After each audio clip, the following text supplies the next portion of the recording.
Bonjour à toutes et tous, je suis très content et très heureux de constater que mes vidéos vous plaisent, mais surtout, et le plus important, c'est qu'elles vous permettent de comprendre.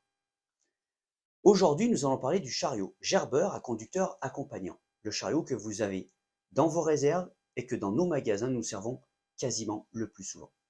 Depuis janvier 2020, ce chariot fait partie d'une nouvelle recommandation, la R485. Cette recommandation, comme toutes les autres d'ailleurs, vous donne tout ce qu'il faut savoir sur les chariots. En effet, il existe un type de chariot avec deux catégories dans cette recommandation. La catégorie 1, qui sont des chariots dont les fourches ont une levée supérieure à 1,20 m et un maximum à 2,50 m. Ensuite, c'est très simple. Tous les chariots gerbeurs accompagnants qui ont une levée supérieure à 2,50 m font partie de la catégorie 2. Ceci étant dit, maintenant, quelle formation suivre?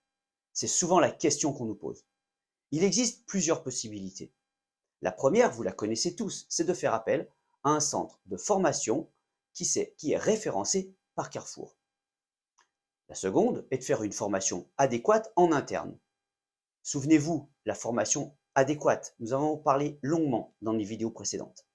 Vous pouvez le faire avec un animateur reconnu par le centre de formation et de compétences, un collaborateur de chez Carrefour.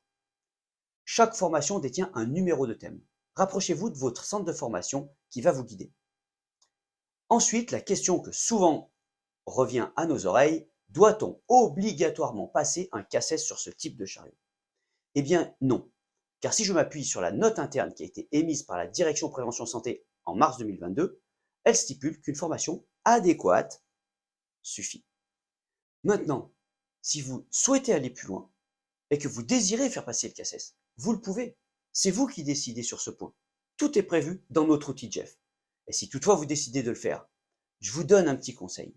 Passez le catégorie 2, car la détention du CACES R485 de catégorie 2 vous permet d'autoriser à conduire les gerbeurs accompagnants de catégorie 1.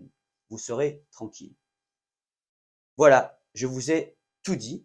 Maintenant, je vous dis à très bientôt dans une prochaine vidéo où je vais vous parler des chariots de manutention automoteur à conducteur porté de la recommandation R489. Elle contient 7 types de chariots et 9 catégories. Mais nous allons nous concentrer sur ceux que nous utilisons le plus dans nos entrepôts et dans nos magasins. Je vous dis à très bientôt.